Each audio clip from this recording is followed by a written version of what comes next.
Something shifted last week. Not a scandal in the traditional sense, no leaked memo, no explosive tell-all chapter. Just a slow, public unravelling of an image that Buckingham Palace has spent decades trying to protect.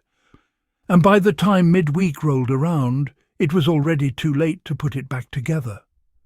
Across timelines and comment sections, two phrases kept surfacing again and again.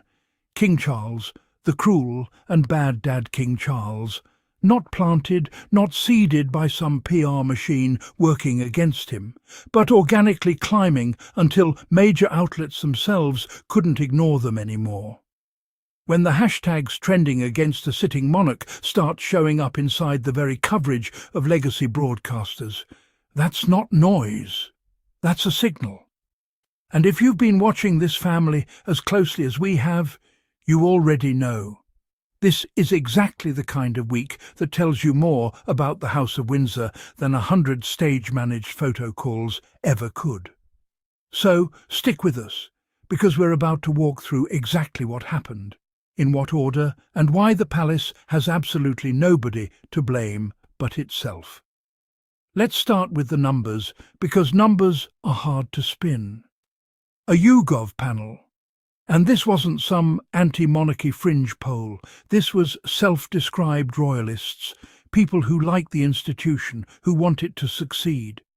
Nearly half of them said Harry should have been allowed to stay at Buckingham Palace. Think about that for a second. These are not people looking for a reason to tear the crown down. These are the loyalists, the ones who defend the institution at dinner parties, and even they looked at what happened and said, that's not right. That's the kind of number that should be setting off alarm bells in every advisor's office at the palace right now, because when your own base starts publicly disagreeing with you, you don't have a messaging problem anymore. You have a substance problem. And it wasn't just staying contained to British soil either. This jumped the Atlantic fast. American coverage got pointed, and not in a subtle way. Gayle King, someone who doesn't need to manufacture controversy, someone with real journalistic credibility, was reportedly on air pressing a royal correspondent with about as direct a question as you can ask.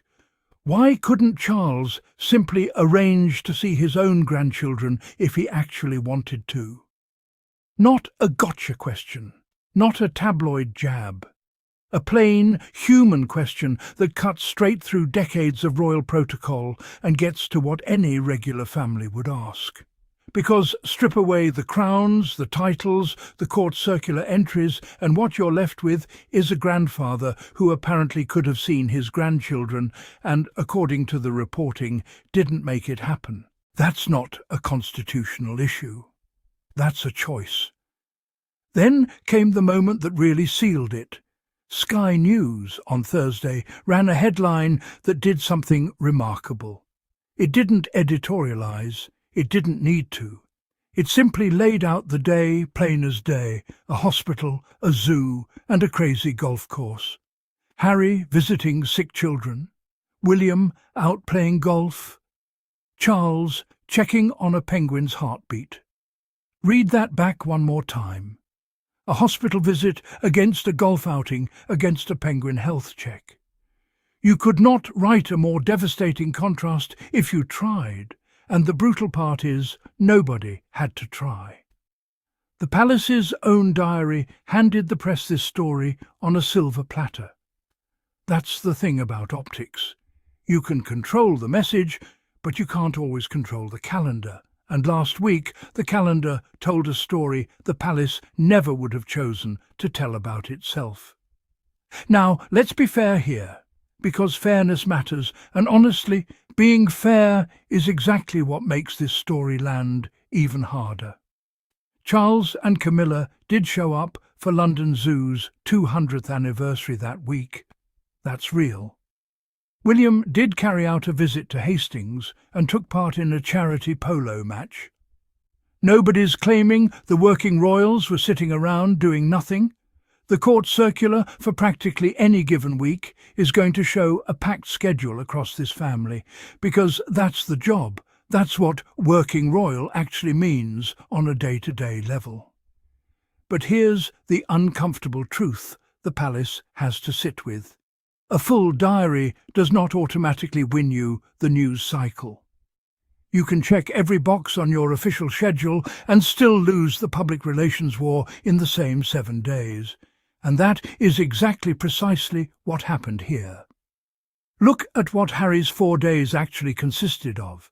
A hospital visit, an Invictus Games countdown appearance, a reunion with grandchildren he reportedly hadn't seen in 4 years, a podcast booking. On paper, that's a modest handful of activities compared to the sprawling official calendar the working royals maintain. And yet, those 4 days generated more sustained global attention, more headlines, more pointed criticism of Charles specifically, than the combined, sanctioned official activity of every working royal that same week. Sit with that for a second, because it's not a small thing. It means engagement count was never the deciding factor here. It was never about who did more events on paper. It was about what those events meant. And that's really the heart of this whole story. The emotional stakes. A father reuniting with grandchildren after 4 years apart is not just a nice photo opportunity. It's loaded with everything an audience instinctively understands. Lost time, broken relationships, the ache of distance in a family that's supposed to represent unity to an entire nation. Set that against the specific documented failures that reportedly surrounded Harry's visit, an accommodation offer that was withdrawn, a security request that was denied, a court loss Harry had already suffered trying to get that security restored.